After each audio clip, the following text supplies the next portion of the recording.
sexta.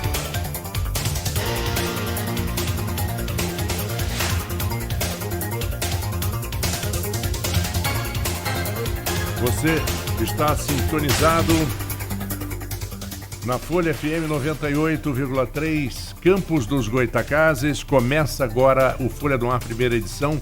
Oferecimento Laboratórios Plínio Bacelar, Clínica Proteus e Nova Canabrava. São 7h04. Bom dia a todos, eu sou Marco Antônio Rodrigues. Hoje é sexta-feira, dia 12 de julho de 2019. Vamos conferir agora os principais assuntos e manchetes do jornal Folha da Manhã. Mas antes das notícias de hoje, vamos à previsão do tempo, que é de tempo bom. O sol vai brilhar hoje o dia inteiro, com isso aquece um pouquinho. Máxima de 29, mínima de 14, no momento 15 graus no centro de Campos. A Prefeitura decreta contenção de despesas por queda de royalties. Texto publicado hoje no Diário Oficial traz uma série de medidas.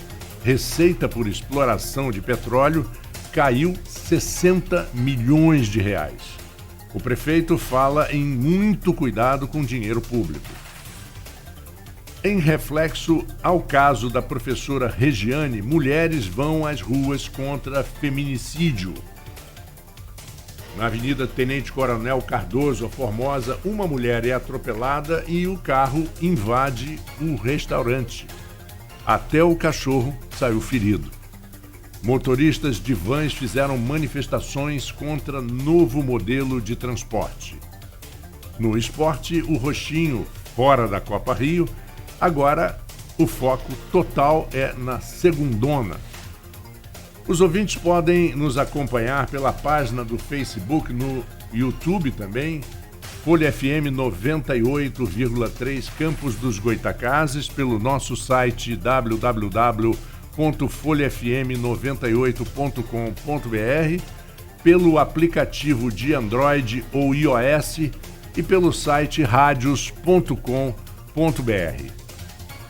No Folha no Ar, primeira edição, nós teremos aqui as notícias mais importantes do jornal Folha da Manhã, comentando algumas decisões, por exemplo, a decisão da Prefeitura Municipal de Campos de decretar uma contenção. O decreto do prefeito leva em consideração uma queda de 60 milhões na arrecadação até o terceiro bimestre de 2019. Essa matéria está na página 2 do jornal Folha da Manhã de hoje, já nas bancas, e também você pode ler no folha1.com.br. A Prefeitura de Campos anunciou no Diário Oficial desta sexta-feira, já está publicado no dia 8, o contingenciamento de todas as despesas do município com origem nos royalties por causa da queda de arrecadação. Essa é uma das notícias mais importantes do jornal de hoje. Temos uma matéria também na página 2.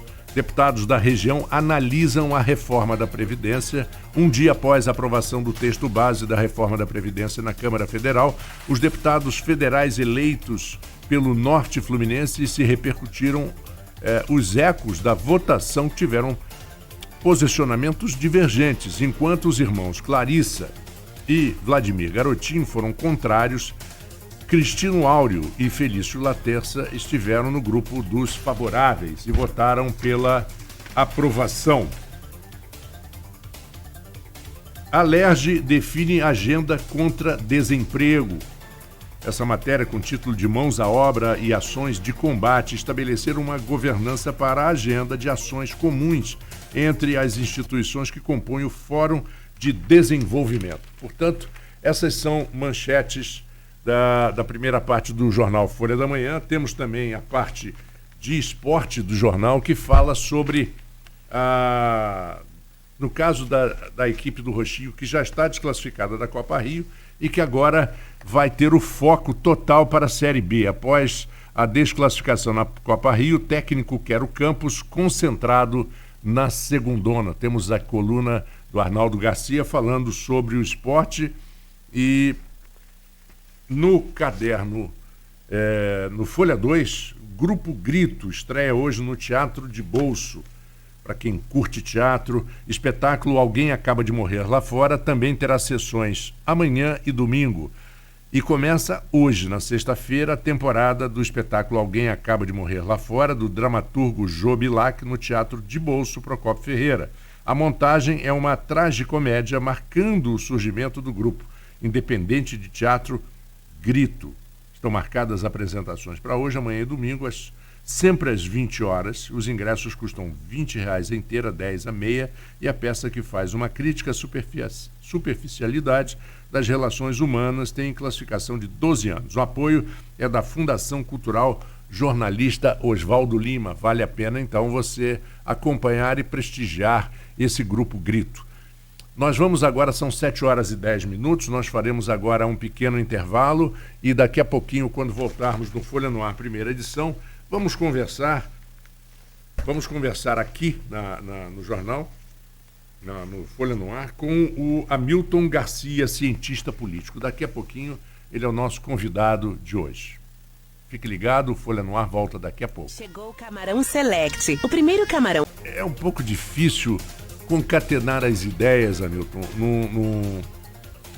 num cenário desse, assim, um pouco, como eu falei, turbulento. Sim. Bom dia. Bom dia, Marcos. Obrigado por estar aqui conosco. Eu agradeço o convite. Bom dia aos ouvintes também. Bom, Marcos, o Brasil passa por um momento de grandes mudanças. É verdade.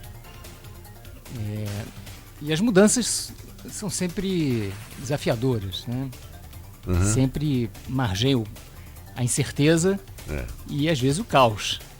Então, você não acha também que muita gente... Bom, eu não deveria nem ter colocado essa pergunta agora, deveria ser mais, vou colocar de qualquer jeito. Muita gente também tem medo de mudança. As pessoas se assustam e não querem mudar, quer dizer, não quer tirar um pouquinho aquela posição confortável, aquela zona de conforto que já está. Sim, porque a mudança é, por princípio, sempre alguma perturbação daquilo que está estabilizado, que já se tornou tradicional. No nosso caso concreto, a gente vive uma crise desde 2013, uma crise do sistema político, né? As manifestações de 2013 foram uma chacoalhada na elite política brasileira, porque o povo foi às ruas, não só reivindicar políticas públicas, como dizer em claro e bom som que não se sente representado pelo sistema de partidos, pelo sistema de eleições, pelo sistema de decisão democrática, que foi remontado, ou foi reinventado no Brasil a partir da Constituição de 88. Então isso por si já foi um grande choque. E a partir ali de 2013... digamos assim, esse movimento de contestação da ordem política, ele bifurcou. Agora, voltando à tua questão, a contestação é sempre um momento de incerteza. Ao mesmo tempo que é um momento de aposta pela novidade, é um momento de abalar ou de tentar superar estruturas que já estão abaladas, né?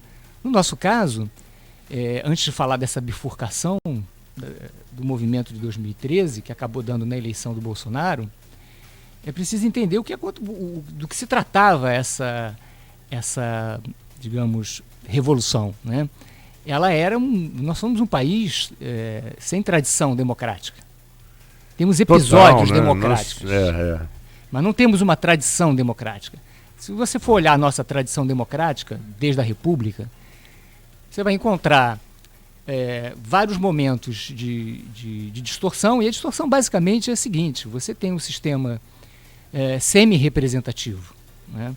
Na República Velha, o voto era um voto de cabresto, um voto onde a maioria da população e do eleitorado rural era manipulado pela elite... Os famosos coronéis. Pela elite dominante e latifundiária. A Revolução de 30 se propôs a resolver essa questão.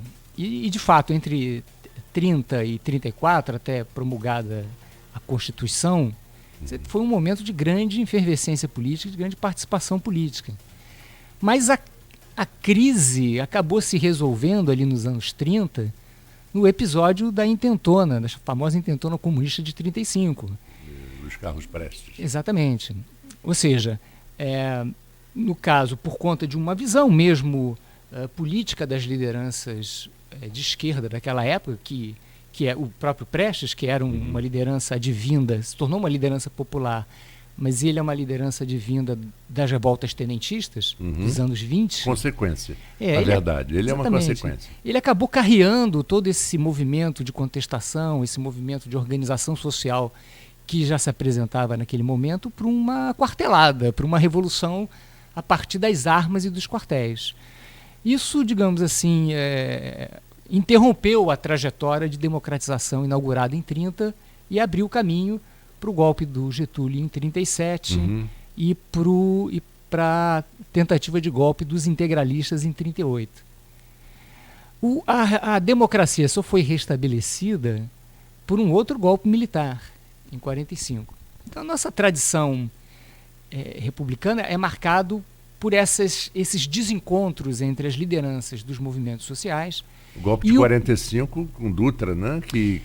O golpe de 45, onde os militares retiram Getúlio do poder, porque Getúlio, antevendo que a pressão democrática que havia pela redemocratização do Brasil, depois da participação do Brasil na Segunda Guerra, o Getúlio faz uma manobra que é vista como uma tentativa de se perpetuar no poder através das eleições. Então ele é derrubado pelos militares. E aí, de novo, em 45, abre-se um episódio de intensa participação política que vai mais ou menos até 47. E nesses dois episódios, tanto de 30 a 35 quanto de 45 a 47, o sistema é arejado por conta da ampla participação, inclusive a participação do Partido Comunista, que era o Partido dos Trabalhadores da época, que era um partido proibido, né? Então a gente teve, nesses dois momentos, em 47 o Partido Comunista posto na ilegalidade, e aí cria-se um problema na democracia da Constituição de 45, que é que, de novo, o nosso sistema representativo ele aparece capenga. Se na República Velha é capenga porque o voto é fraudado, na República de 46 ela é capenga porque o Partido dos Trabalhadores não pode concorrer, né? Isso. Você tem o Partido Trabalhista, que é criado pelo Getúlio, que é uma tentativa de emular, de substituir o Partido Comunista Brasileiro. Mas, na verdade, é um partido chefiado pela classe média, por advogados, por leigos. Na verdade, era um partido de direita, não tinha nada de esquerda. Era um partido, ele tinha alguns conceitos. Era um partido de centro, partido de centro, mas dominado por uma concepção conservadora. Você tem razão, Marcos, porque toda a estrutura sindical montada pelo Getúlio ali, sobretudo no Estado Novo, era de sindicatos estatais. Então aquelas lideranças sindicais nas quais o PTB se apoiava, era toda uma estrutura de imposto sindical, né? Era toda uma estrutura pelego, ou seja, aqueles sindicatos eram sindicatos garantidos pelo imposto, você imagina, não é garantido pela contribuição espontânea dos trabalhadores, era todo um sindicalismo. Todo sindicato que durou até pouco tempo e que, aliás, o Congresso quer trazer de volta, agora porque esta é a nossa tradição, né, de participação dos trabalhadores. Então, de participação obrigatória. Obrigatória. Que é um absurdo. E que participação obrigatória não é participação democrática. É claro. Né? A participação democrática é livre escolha, é livre organização. História, se vou escolher agora alguns voluntários. Não, peraí. Tem alguma coisa errada. Exatamente. Então, você tem, a partir ali dos anos 40, uma democracia amputada de novo, né? Embora o poder, o país vai se urbanizando, as tensões políticas vão se tornando bastante complexas, né? Você tem aquela grande greve de 1953 em São Paulo, e o sistema mantém-se nessa armadura, né, de um sistema semi-representativo. Lembrando também que as centrais sindicais eram proibidas. É verdade que depois da greve de 53 elas aparece o Comando Geral dos Trabalhadores, mas tudo na ilegalidade ou na informalidade, digamos assim. Os próprios comunistas atuam politicamente, mas o sistema ele está desenhado para excluir a organização livre da maioria da população, que é trabalhadora, né? E isso vai dar no golpe de 64, porque em 64, o que acontece num sistema desse, Marcos, que é um sistema onde nem todos têm condição de participar? Quando as tensões afloram, o sistema não absorve, não processa. Mas antes de chegar em 64, vamos voltar aos início dos anos 50, quando houve Getúlio foi deposto pelos militares, e eu acho que ele volta. Ele voltou. O que eu acho é o seguinte, eu não tenho esses dados, porque eu não sou um estudioso nesse sentido, mas eu acredito. No Estado Novo reconhece as pautas trabalhadoras, reprime os trabalhadores e peleguiza o movimento sindical, mas ele também reconhece as reivindicações e atende. E cria a CLT, exatamente. Que é a consolidação das leis trabalhistas. E vários direitos trabalhistas que vigoram até hoje. Exatamente. E muitos até já arraigados, né? Porém, ao preço de um sistema, de uma tradição não democrática, né? Onde a participação se dá tutelada. Pois é. Desde a República, o nosso eleitor é tutelado, seja como eleitor, seja como trabalhador. Bom, aí você já estava se aproximando de 1964, quando nós tivemos em 1960 aquela renúncia do Jânio, que na época o vice-presidente ele não era acoplado, ele era eleito separadamente. Independentemente. Exato. Tanto que o candidato a vice-presidente do Jango, o Jango era vice-presidente do Jânio, e o candidato a vice do Jânio era Milton Campos. Não era o Jango. O Jango era candidato a vice do Lott. Do general Henrique Lott. Mas ele foi mais votado que o Milton Campos e assumiu a posição. Aí não queriam deixar ele tomar posse. Antes de 64 houve isso, com a saída do... E esse é o problema. Quando você tem o sistema democrático, como é que ele funciona? O sistema liberal democrático tradicional. Você tem todas as forças representadas no parlamento e essas tensões políticas se resolvem no jogo parlamentar. Como nós não temos todas as forças representadas, essas tensões acumuladas a partir do processo de urbanização, ele não encontrou uma solução parlamentar, né?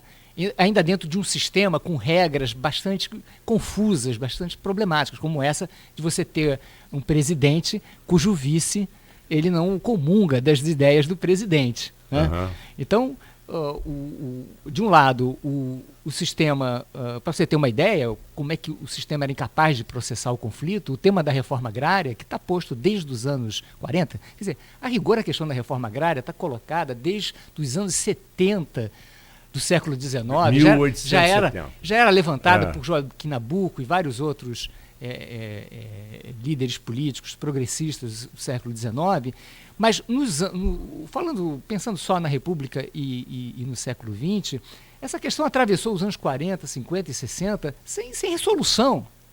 Aliás, como muitas das questões que ficam no Congresso Nacional dormitando em gavetas ou andando, girando em falso, por décadas, e que a classe política não consegue chegar a um consenso e produzir uma decisão positiva para o país. Então, esse é só um exemplo, podia dar muitos outros exemplos daqueles anos, onde o Congresso, que era um Congresso conservador, dominado por uma elite muito pequena, né, muito poderosa, ele não conseguia chegar a processar as demandas ascendentes da população. Então, isso, naturalmente, foi se acumulando, né, a famosa panela de pressão que se você não tem, se você não tem a válvulazinha de escape, que é o sistema democrático, ela explode. Então, o que aconteceu em 64, aliás, já tinha acontecido em 54, né, na Lei ou na Marra, reformas de base na Lei ou na Marra. O que foi um desafio da esquerda, sobretudo do brizolismo e de alguns setores radicalizados do Partido Comunista, no sentido de quebrar digamos assim, a resistência do Congresso a fazer as reformas necessárias para um país que estava se tornando urbano. O país se torna majoritariamente urbano a partir daí, dos anos 60. Até então era um país rural, né? E as estruturas políticas não se adaptaram a essa nova realidade. E aí a crise de 64 é isso, é porque, de novo, como aconteceu em 35, em 37 e 38, as forças políticas foram para as vias de fato, porque o sistema democrático não funcionava, não processava, elas foram para as armas. Né?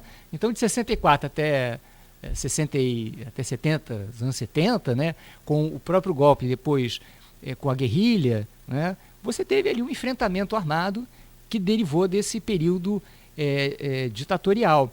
Então, a gente, depois do período da resistência democrática dos anos 70 e a redemocratização a partir das eleições de 82, da anistia de 79, da reeleição e da eleição de 82 dos governadores, você começa a processar, a remontar um sistema representativo que culmina em 85 a legalização de todos os partidos, mas nos anos 80 o PT já era um partido reconhecido, né? Foi um partido que foi criado na reforma eleitoral dos anos 80, de 1980. Então você já começa a remontar, mas se você for olhar bem, quer dizer, e nós estamos nessa trilha da democracia e do governo representativo desde ali, mas são episódios, né? O mais longo episódio é esse que nós estamos vivendo. E entramos em crise de novo. Então, e por que entramos em crise? Porque você tem um sistema político que, apesar de que todos podem participar, é de ampla liberdade, e os trabalhadores agora participam plenamente, as centrais sindicais são reconhecidas, os partidos dos trabalhadores têm liberdade, etc., etc. Não obstante tudo isso, Marcos, acontece que você tem uma grande parte dos eleitores e dos eleitos que são, digamos, processados por fraude, né? Pelo clientelismo, pelo uso da máquina. Né? É o que está expresso nessa figura do centrão, que são aqueles parlamentares que votam de acordo com seus interesses particulares e não com os interesses da coletividade que o elegeu. E isso é um elemento de crise permanente, vem sendo durante todo É um gatilho os constante, governos. é um gatilho constante. É impressionante como isso acontece. Exatamente. Agora, voltar um pouquinho. 64, você estaria de acordo com a teoria de que o golpe de 64 foi civil-militar, quer dizer, foi apoiado pela sociedade civil, de uma maneira geral, e apenas executado pelos militares? Ele não mas foi um golpe sem tiro, né? Ele não foi exatamente um golpe, aquilo ali foi uma revolução, porque do lado da esquerda havia uma tentativa das reformas, fazer as reformas na Lei Lamarra, o que significava, de fato, fechar o Congresso e fazer um plebiscito pelas reformas. Era essa a proposta do Brizola, que se pactou Brizola, Jango e Prestes, ali por volta do final de 63, início de 64. A reação militar, os militares se aproveitaram, a reação militar está sendo, digamos assim, forjada desde 54, quando eles depuseram o Getúlio. Mas ela entrou em refluxo, né? Ela teve que recuar diante da reação popular. Nos anos 60, o que aconteceu, no entanto, é que essa pretensão dos trabalhistas e dos comunistas de fazerem uma reforma por cima do Congresso levou o centro militar, digamos assim, os setores moderados, a penderem para a direita militar. E isso foi decisivo. Tanto é que o golpe militar de 64, Marcos, foi apoiado por Ulisses Guimarães, foi apoiado por várias lideranças democráticas e liberais, o próprio Juscelino Kubitschek, falando só dos mais... Porque se entendia que aquela iniciativa, né, da esquerda iria implantar um governo autoritário, de viés autoritário de esquerda. Então os liberais, né, os conservadores, né, se uniram com os militares para interromper a ordem constitucional. Agora, seria, num sistema democrático normal, isso seria processado, e se não fosse processado, seria uma guerra civil, digamos assim. E não foi, porque a nossa tradição é sempre de uma iniciativa por cima, nunca por baixo. Né? Havia quem quisesse resistir de maneira armada ao golpe, mas todos estavam, inclusive Jango, Brizola e Prestes, de olho no seu dispositivo militar, ou seja, nos seus generais nacionalistas que apoiavam a política de reformas de base. E aí, o que aconteceu é que quando eles perceberam que a maioria do exército havia pendido para a direita, então resolveu-se não ter derramamento de sangue. Né? Então, isso foi o desenlace. Não é propriamente um golpe militar, como os outros. Aí foi um processo, um clímax de choque na sociedade né, que encontrou no É exército... a história da panela de pressão. Exatamente, que encontrou no exército, tanto pela esquerda como pela direita, os seus atores. O problema é que os atores da esquerda não desembainharam as armas, não foram para o confronto, embora tivesse se ensaiado isso, né? Todo o temor, eu estudei esse período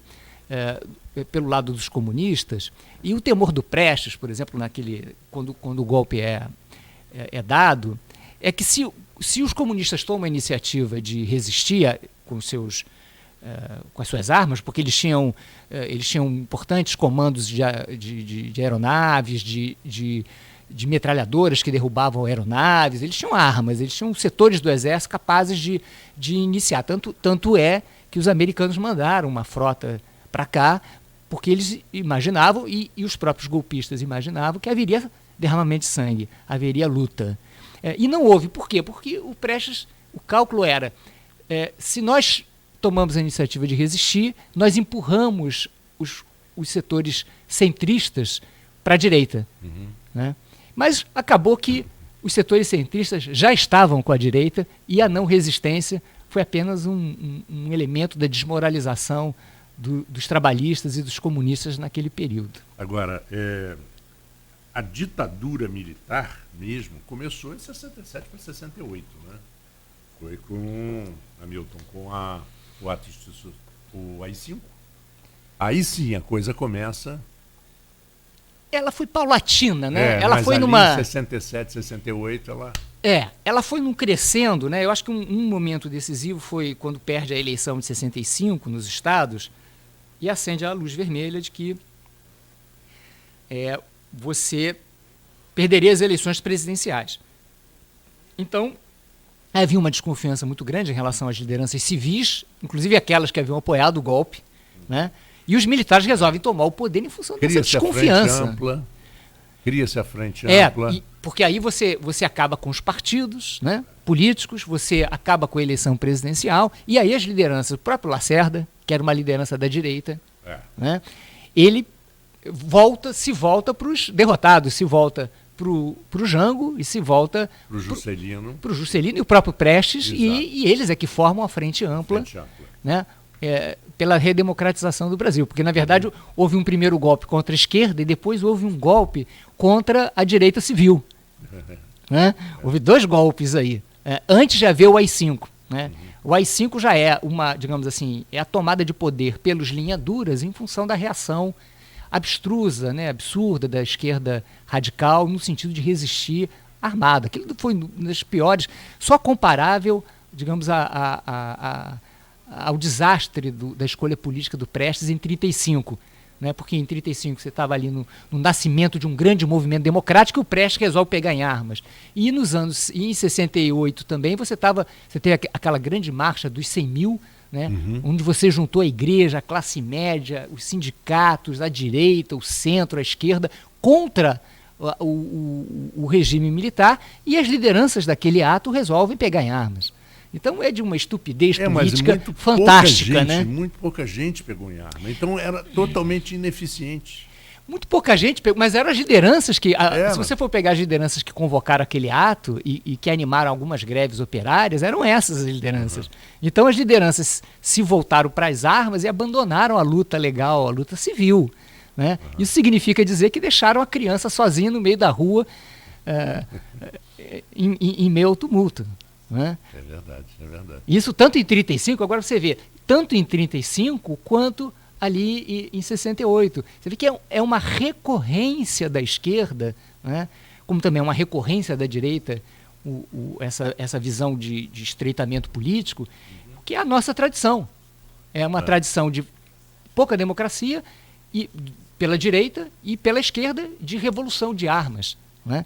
E essas duas acabam uma alimentando a outra, né?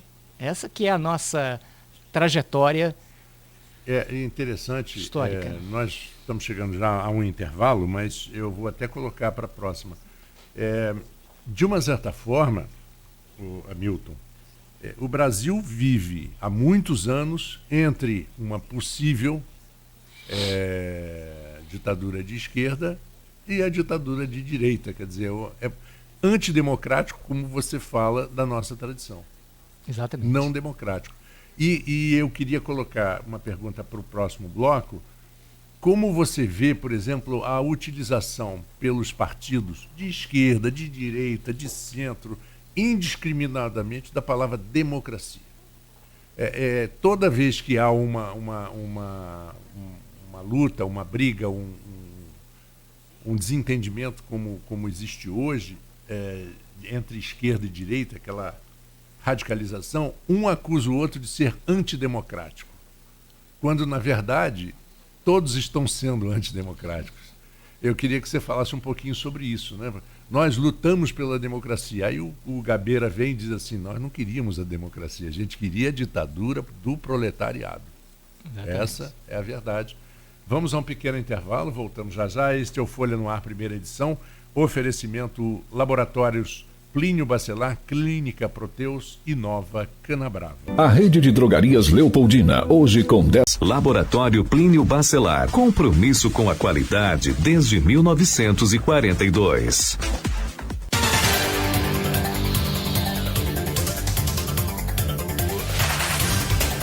Estamos de volta com o Folha no Ar, primeira edição. Nós temos aqui a presença do cientista político Hamilton Garcia. Hamilton, voltamos então. Falar um pouquinho sobre essa utilização da expressão democracia por todos os lados políticos. As diferenças políticas acusam sempre os seus adversários de não serem democráticos. É uma conversa em torno daquilo que não se sabe, né? Não conhecemos a democracia, né? Como eu tentei mostrar no bloco anterior, não é da nossa tradição o governo democrático representativo, porque a forma do governo representativo é a forma com a qual a democracia se estabeleceu no Ocidente, né? Através de um processo de competição política, de liberdade de opinião e de processamento dos conflitos por meio da eleição de representantes, com a ampla participação popular. Então, esse sistema nos é estranho e a gente faz um uso do termo democracia como se faz o uso do termo maioria. Na verdade, que quer dizer que eu tenho a maioria, né?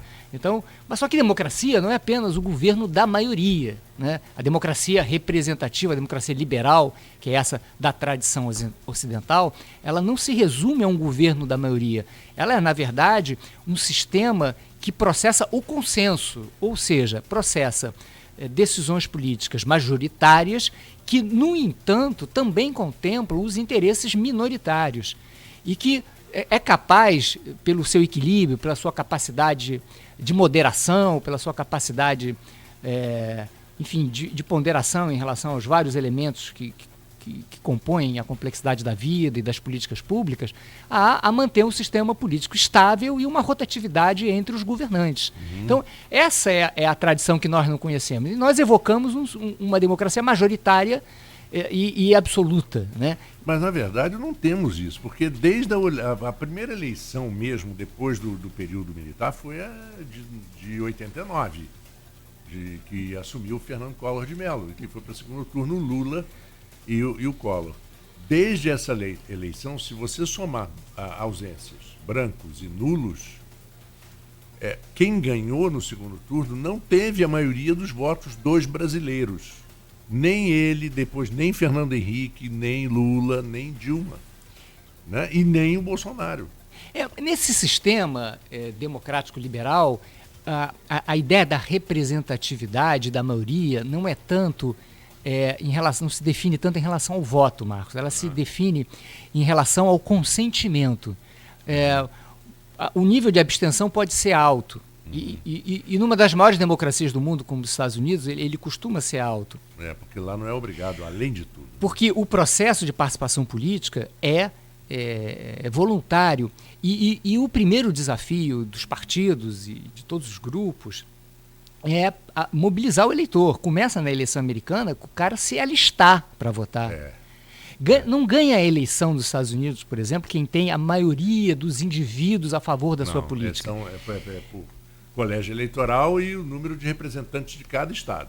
Então, ganha a eleição. Exatamente. Ganha a eleição quem for capaz de motivar o seu eleitor a ir votar, e as pessoas votam lá no meio do trabalho, não é nem feriado, ir votar, e aí quem vai votar é que define. Então, o conceito de maioria aí é quem vai votar e a maioria que vai votar. Então, o pensamento liberal defende a superioridade desse sistema de participação, porque ele é um sistema absolutamente consciente, ele é um sistema voluntário, onde as pessoas que têm interesse e convicção fazem manifestar a sua opinião. E nesse sistema todos podem falar, todos podem se opor, todos podem, digamos, se manifestar, e aí você produz um debate e uma participação intensa. E aí o consenso passa a ser majoritário porque todos reconhecem o processo, todos reconhecem a legitimidade das decisões. Por isso ele se torna majoritário. Não tanto pela maioria A ou B que ganha circunstancialmente uma eleição, né? Então, mas na nossa visão, a gente está muito preso a essa ideia de uma maioria que se impõe a uma minoria, né? Que é uma ideia, digamos assim, de uma democracia arcaica, como era a democracia antiga, né? Onde os cidadãos da Grécia Antiga, né, se reuniam na praça e decidiam fazer as decisões de governo por esse sistema de maioria e minoria. Perdeu, ganhou, acabou. Não tem um sistema de moderação, um sistema de consenso, um sistema de estabilização. Isso, inclusive, levou esse sistema democrático antigo, na antiguidade, antes de Cristo, a crise, né? Porque ele não era capaz de criar uma superestrutura estável, um consenso social também estável. Então, à medida que a sociedade grega foi se transformando, aquele sistema virou pó, né? Não foi capaz de conter a complexidade da própria evolução da sociedade antiga. Então, essa teoria, por exemplo, que na democracia vence a maioria, ela é uma afirmação superada. Sim, na democracia prevalece o consenso. Quem vence, a maioria que vence é a maioria eleitoral. Mas a maioria eleitoral tem o desafio de propor políticas para o país e de criar um consenso em torno das suas políticas, né?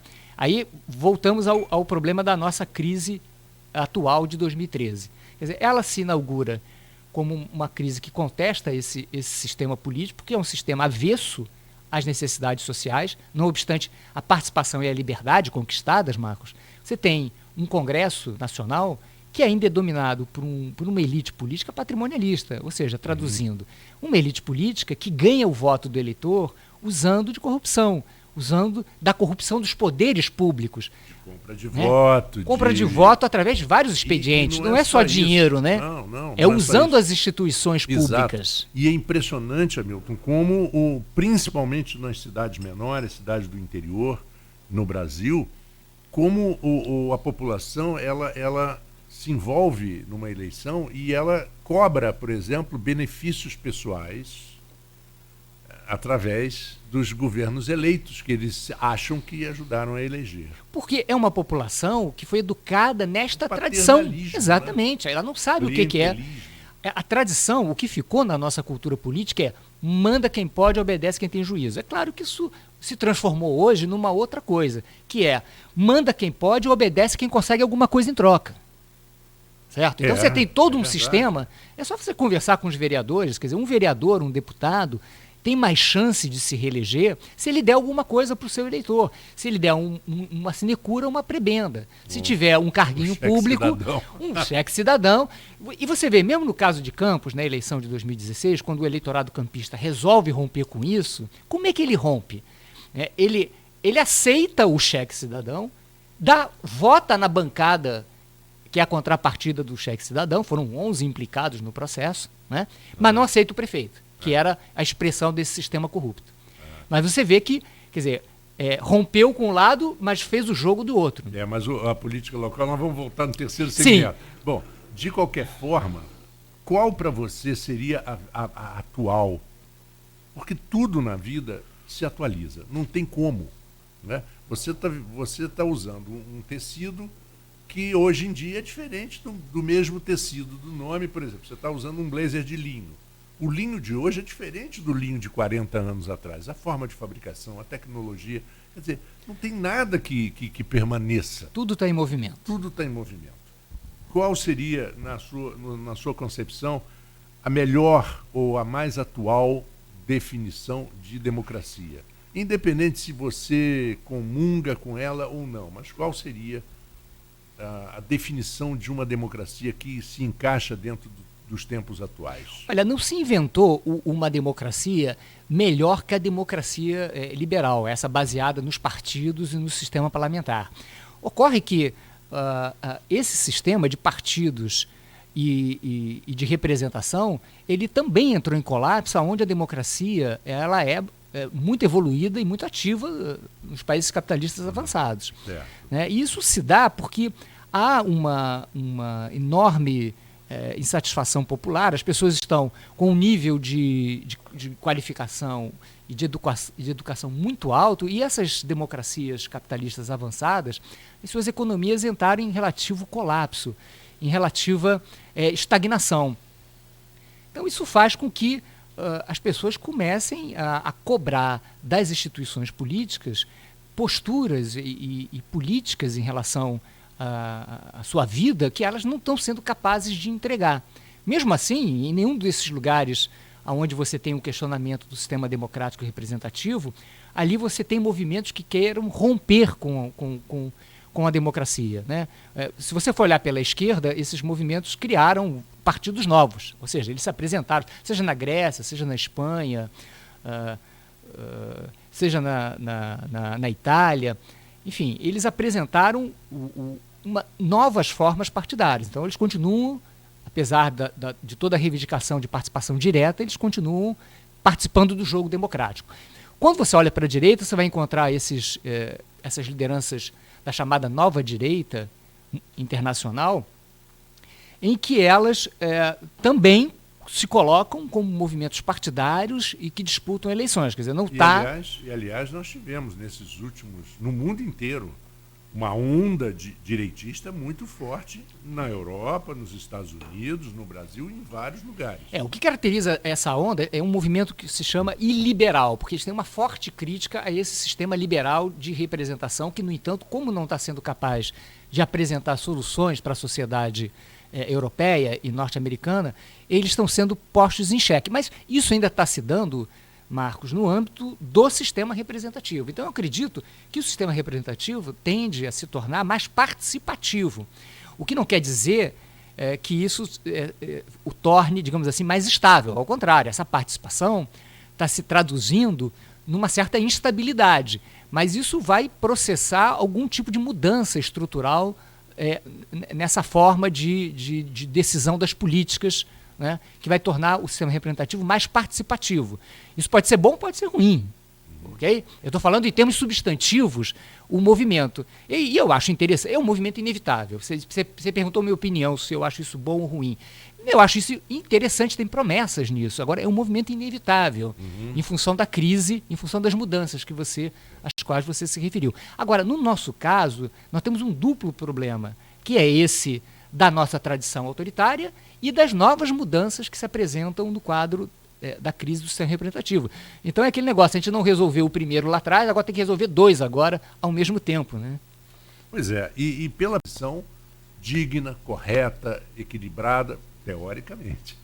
Na prática, nem sempre a coisa é assim. Aí você ouve uma deputada que é uma, não vamos falar de nomes, mas que chega e claramente diz, não vazou uma conversa, não é um fake news. Ela dizer que toda a oposição tem que cegamente votar contra tudo que for proposto pelo governo, é um absurdo. Está dentro daquela lógica da maioria, né? Absoluta. Um absurdo, né? É um absurdo.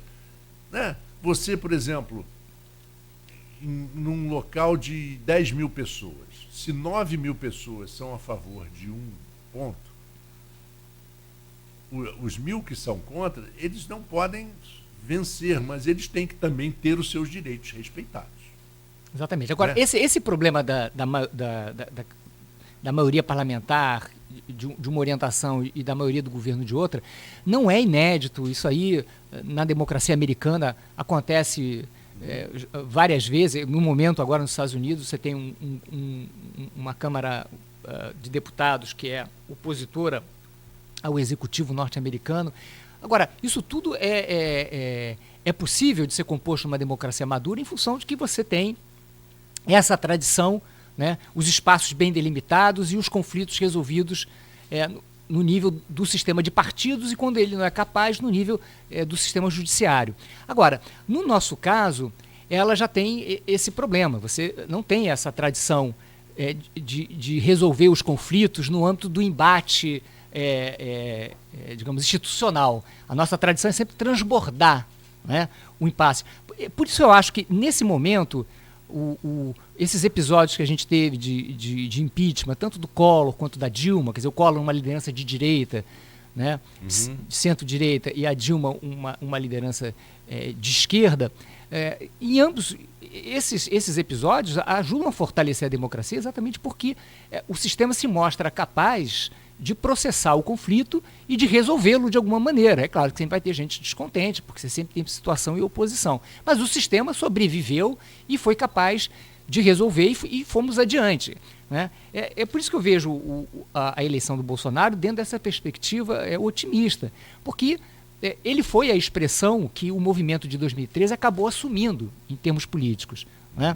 E ganhou essa maioria eleitoral muito em função do fracasso da esquerda e o fracasso do centro político, né? Então, por uma circunstância do fracasso desses dois atores, o Bolsonaro, digamos, surfou nessa onda eleitoral e ganhou as eleições. E mesmo quando ele faz a política dele, né, de pendor autoritário, ele ainda faz a política no âmbito do processo institucional e produzindo até efeitos benéficos. Você vê que o governo tecnocrático que ele montou, baseado em militares, e a hostilidade que ele apresenta à velha política, conseguiram produzir um resultado muito interessante no Congresso Nacional. O Congresso Nacional, pela primeira vez, né, em muitos tempos, resolve assumir o seu papel institucional, porque até então, pelo menos desde do governo Fernando Henrique para cá, sobretudo dos governos petistas, o parlamento se acostumou, né, a ser subalterno ao executivo e fazer a política do presidente da República ao preço de cargos e poderes e indicações. O que é ruim para a democracia, porque o parlamento tem que legislar, tem que fiscalizar, tem que processar o conflito, ele não tem que ser capacho do executivo. Aliás, se você for olhar as câmaras municipais e as assembleias legislativas, você vai ver o mesmo problema, né? De que são assembleias capachas dos executivos, né, de um modo geral, né, com raras exceções. E quando não é, como é que nós reagimos a isso? O prefeito foi incapaz. Alcolumbre, que é o presidente do Senado, que quando não houve negociação com o Senado, ele foi a público num programa muito tradicional da TV Cultura, se não me engano, o Gazeta, TV Gazeta, que é aquela entrevista Roda Viva. E ele fala claramente, fala assim, não, mas não pode, porque nós, quando vamos nos eleger, a gente assume compromissos que a gente tem que cumprir. Depois ele disse claramente, quer dizer, entre esses compromissos, são alguns compromissos normais de campanha, de você beneficiar a sua região, buscar verbas de investimento, mas também de acomodar um parente, acomodar um eleitor, um filho de um eleitor e tal. Esse toma lá da cá, você não acha que, às vezes não é nem a maioria, às vezes não é nem sempre assim, mas você não acredita que desvaloriza um pouco a negociação como ela deve ser feita? Ela corrompe a raiz da democracia, que é o eleitor, porque se você, no voto, você tem um eleitor que vota por conta, e isso acontece não só nas classes pobres, que são mais vulneráveis a esse tipo de aliciamento, mas acontece também nas classes médias. Você pega uma cidade como Campos, né, que foi uma cidade que entrou numa decadência muito forte, você vê a força que o poder público passou a ter para cooptar a sociedade a partir dos royalties. Né? Isso. Quer dizer, sem dúvida. Isso não são só os pobres, mas também a classe média. Quer dizer, você tem porque são os setores econômicos fragilizados, cada qual com a sua expectativa. Então, esse sistema de tomar lá da cá não está restrito ao congressista querer cargo no governo. Ele também é o eleitor querendo migalhas da classe política. Né? Esse é um sistema que perverte a representação, porque o eleitor tem que votar de acordo com o seu interesse bem constituído. O que é o interesse bem constituído?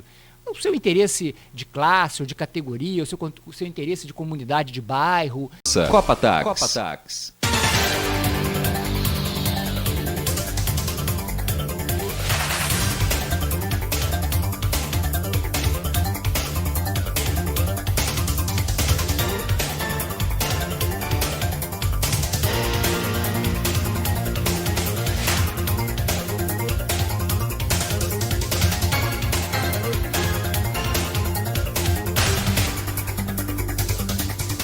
São 8h10, voltamos com Folha no Ar, primeira edição.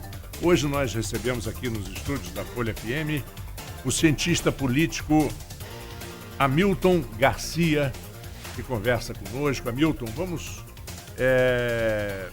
carrear um pouquinho nossa conversa para o âmbito. Agora no intervalo você me falava sobre a exposição que o governo federal e alguns estaduais estão se expondo, mostrando suas mazelas, suas corrupções, e está chegando aos poucos no municipal.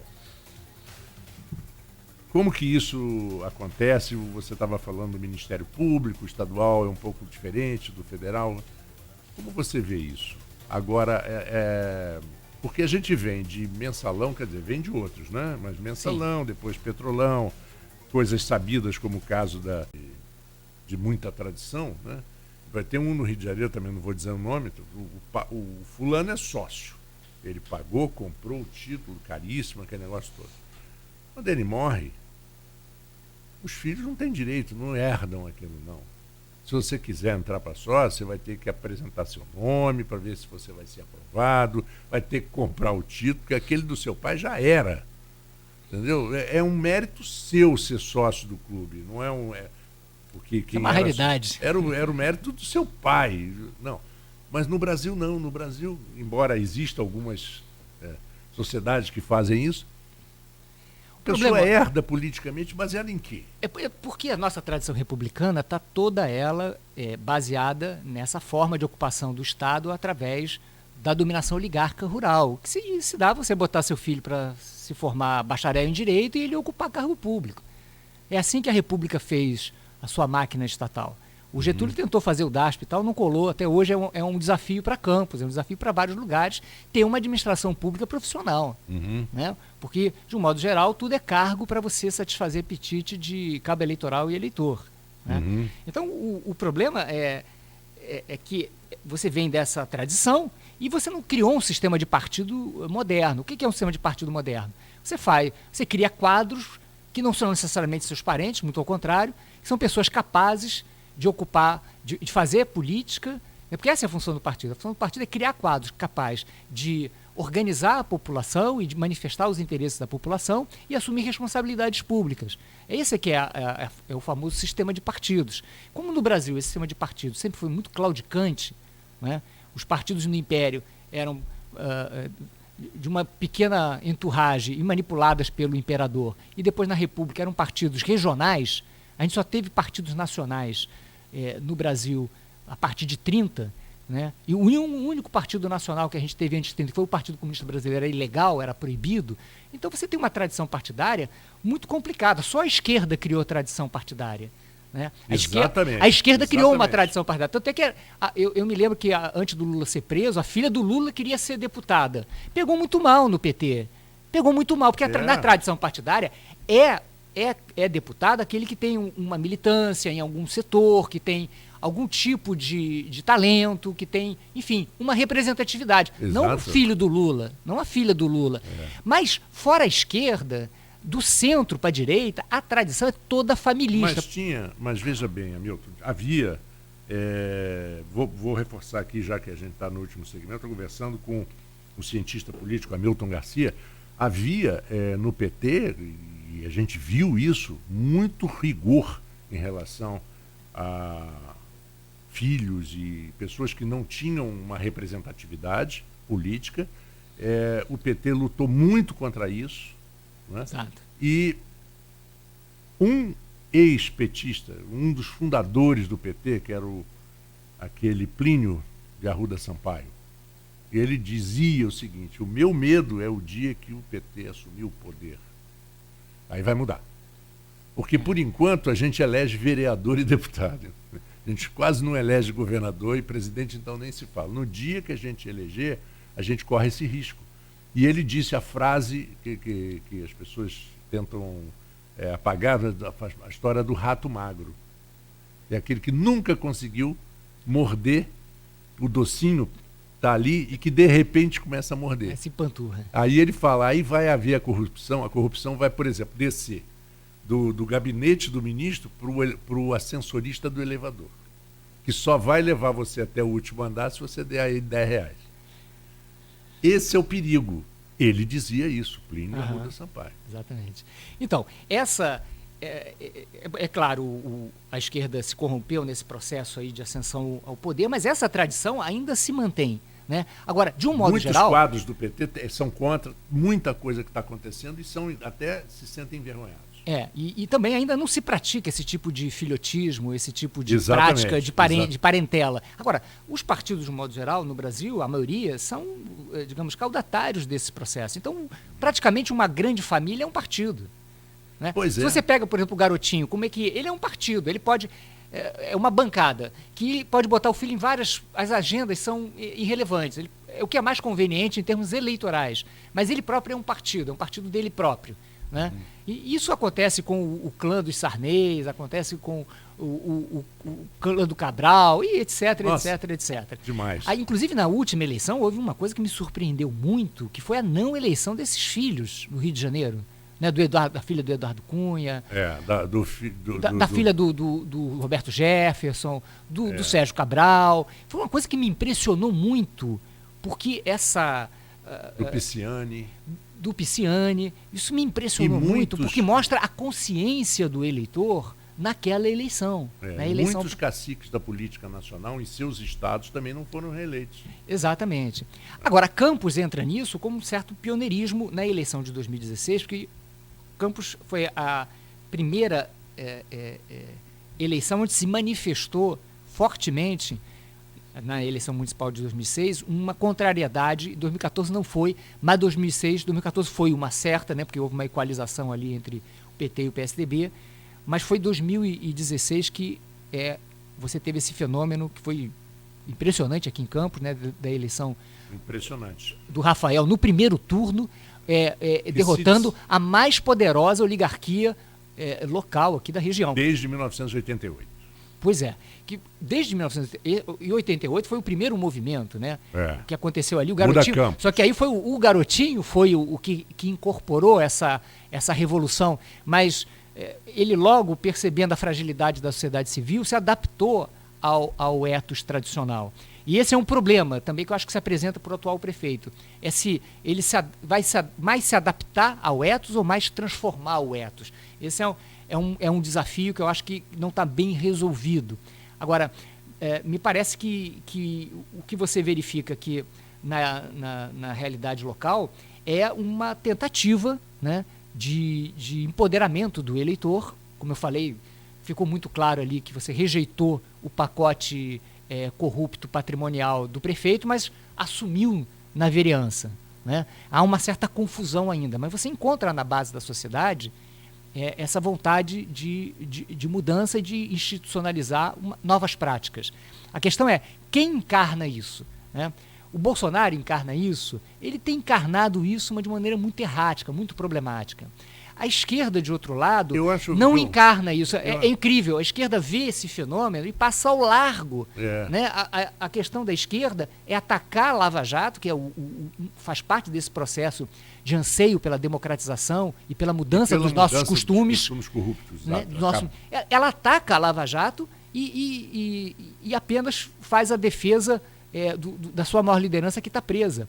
Né? Ela não apresenta alternativa, ela não entende o que o eleitorado quer e apresenta uma alternativa dela. Meia-culpa que não é feito. Que não é feito. Nunca, né? O centro político da mesma maneira. Né? O PSDB também se perdeu, agora está querendo se livrar. Afastar o Aécio, se livrar do Aécio, que já devia ter feito isso. Né? Exatamente. Então você chega no plano local, as coisas ficam muito indefinidas, porque também no plano nacional as coisas estão relativamente embaralhadas. A eleição agora do próximo ano vai ser uma eleição, de novo, muito imprevista, porque, afinal, quem encarna esse... parece que a cada momento uma força vai encarnar, mas não está claro ainda qual o projeto está se consolidando no Brasil. Né? Temos um ano, tá certo? É óbvio que se a economia, se os indicadores econômicos melhorarem, se o governo federal achar um rumo mais equilibrado de atuação, que é uma coisa problemática. Como diz a Luísa aqui, tendo a economia indo bem, as coisas mudam. E o governo achando um rumo equilibrado, isso pode levar a uma tendência nas eleições municipais, ou seja, de afirmação do voto conservador, da nova direita. Mas isso, o que em termos municipais significaria uma surpresa, né? Porque nós não temos essa nova liderança de direita em Campos. Não. Né? E é engraçado que quando aparece alguém com um certo discurso, se você analisar o discurso, e eu não sou um especialista nisso e sou menos capacitado a falar, mas também tantos anos de estrada a gente... o discurso é mesclado. Tem elementos de direita, elementos de esquerda, defendem pontos que são defendidos normalmente pela esquerda e, ao mesmo tempo, um outro de direita. É pouco pulverizado. Esse é o recurso tradicional pelo centro, porque você imagina o seguinte: se você for pelo centro, você consegue voto à esquerda e à direita. Mas isso caiu por terra na eleição passada presidencial. Pois é. A questão é, agora nessa eleição, claro, a eleição local é sempre uma questão que envolve muitas questões menores, né? Paroquiais, por assim dizer. Né? Isso. Porém, no entanto, o sentimento de mudança que existe no nível municipal não é diferente daquele que existe no nível nacional. Não obstante, no nível municipal as pessoas se sintam mais acovardadas pela nossa tradição, pela nossa falta de tradição democrática. Mas eu acho que esse elemento ideológico, esse elemento do protagonismo da nova direita pode vir a desempenhar um papel nas eleições municipais. Eu só não sei qual vai ser esse papel exatamente. Você não acha, Hamilton, que esse início de palanque, porque as eleições são em 2020, nós já estamos desde março, até antes um pouquinho, fevereiro, março, já com um certo palanque no ar. Muitas pessoas lançando, uns lançam, voltam, saem, vêm. Aí um que aparece ser forte acaba sendo cooptado, sai fora da disputa. Você não acha isso confuso? Isso confunde mais o eleitor do que ajuda? Sim, porque num sistema político sem partidos, você fica no escuro, né? Você fica meio perdido no escuro. É como se você fosse sair para comprar um carro e vamos supor que não houvesse marcas de carro. Fica difícil comprar um carro se você não tem uma tradição. Eu vou comprar um Hyundai, vou comprar um Peugeot, vou comprar um Ford. Se você não tem, se as marcas não significam nada... Que nem na Rússia, que só tinha o Lada. Se elas não significam nada, comprar um carro vai se tornar muito... Já é difícil comprar um carro, porque mesmo você sabendo das marcas, muitos modelos. Imagina se você tivesse que comprar um carro, que é um bem complexo, sem saber a marca. Você ia ficar perdido no espaço ou qualquer coisa, computador. Adorei essa Então, você sem partido, você fica perdido no espaço, tendo que escolher nomes, indivíduos. Como é que você vai saber da vida de indivíduos? Como é que você vai saber da vida de centenas de pessoas que se candidatam a vereador? Não vai saber. Você acaba votando daquele que você tem um primo, do tio, do irmão, da mosca, do cavalo, do bandido que conhece. Dezenas de candidatos a prefeito. Quer dizer, então é um sistema anárquico. Então, nesse sistema, sem partidos, fica tudo muito confuso. Então, o sistema de partidos orienta. Então, eu sou do partido do Bolsonaro, eu sou do partido do Lula, eu sou do partido do Fernando Henrique. Ajuda a organizar a cabeça do eleitor. Então, ele já vai para a eleição mais ou menos orientado onde que é, digamos, a praça dele. E aí, ele começa a investigar, supondo que os partidos sejam capazes de recrutar vereadores, candidatos a vereador e candidato a prefeito que sejam condizentes com a sua liderança nacional. Esse é um outro grande desafio que você não tem, que seja um discurso coerente, né? Porque na nossa tradição o discurso do partido varia com a região, né? Com exceção da esquerda. A esquerda tem um discurso nacional, mas os partidos de centro e de direita variam os discursos E variam com as famílias, às vezes. Variam com as famílias, variam com os acordos que são feitos. Então é tudo muito confuso e tudo muito imprevisível. E a gente só vê na hora que começa a tirar a temperatura da disputa, né? Esse é um problema. O poder local é sempre forte, porque ele tem a máquina, né? E as famílias tradicionais são sempre fortes, porque tem a marca, né?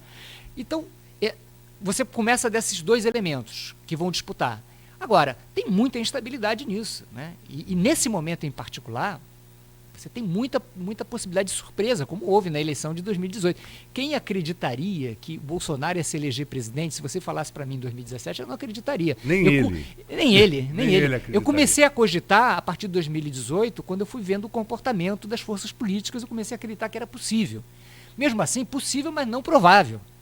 Então, e esse é o momento que a gente está vivendo hoje. É interessante, Hamilton, que jornalistas extremamente experientes, independente do viés, né? Eu não concordo, por exemplo, com a atuação do Reinaldo Azevedo. Não acho que ele seja um cara que me agrade, mas ele é um cara extremamente experiente, muito inteligente. Ele, poucos meses antes da eleição do Bolsonaro, ele disse numa entrevista na televisão: eu mudo meu nome, eu saio do Brasil, eu deixo de ser jornalista se o Bolsonaro não tem a menor chance. Não foi nem por uma questão de viés, porque ele era um crítico do PT. Não era nem por isso. A posição dele falhou completamente. Os institutos de pesquisas todos foram abaixo. Né? Isso vai continuar, a fragilidade. Enquanto a gente não fizer uma reforma política que force o eleitor a escolher partidos, você não vai criar e eles são, digamos assim, puníveis pelos eleitores. Os eleitores são capazes de identificar quem erra e quem acerta e beneficiar ou punir em cada eleição quem erra e quem acerta. Porque hoje o nosso sistema, quem erra e quem acerta são pessoas, o que é mentira.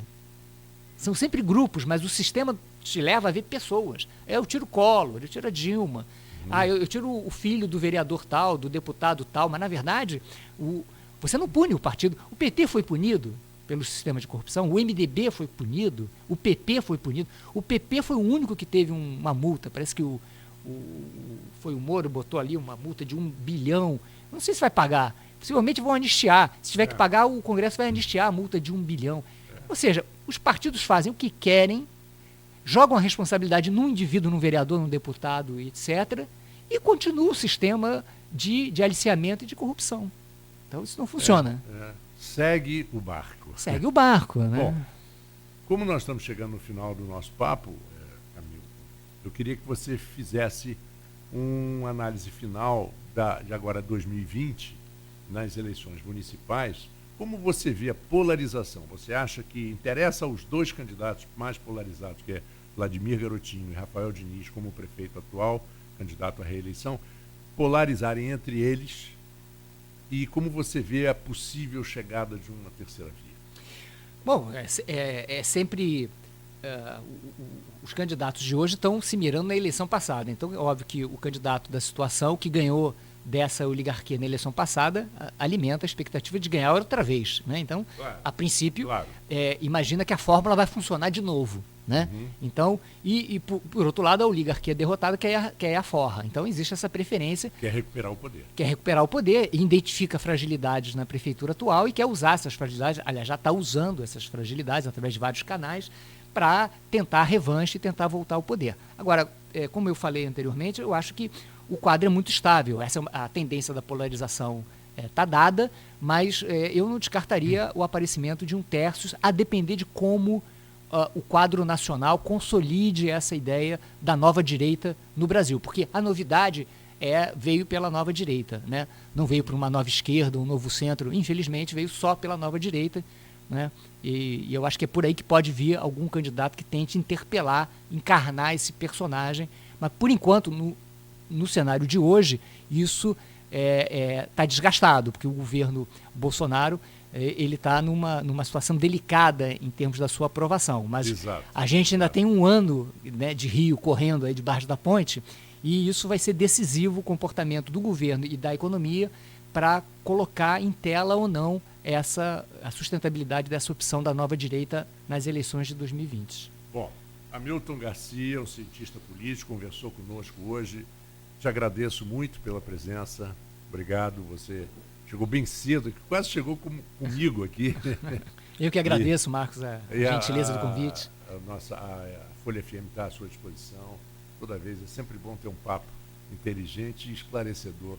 Para mim foi ótimo, aprendi muita coisa aqui hoje. Muito obrigado. Desejo a você um grande final de semana e vamos continuando aqui na Folha FM com o melhor da música e a rádio que toca você. Daqui a pouquinho a gente volta com muito mais. Muito obrigado. Muito obrigado. A Proteus, moderna empresa especializada em medicina e segurança do trabalho, está preparada para atender e implantar as necessidades de saúde e segurança do trabalho e do e-social na sua empresa. Acesse proteusmedicinadotrabalho.com.br ou ligue 2725 0878.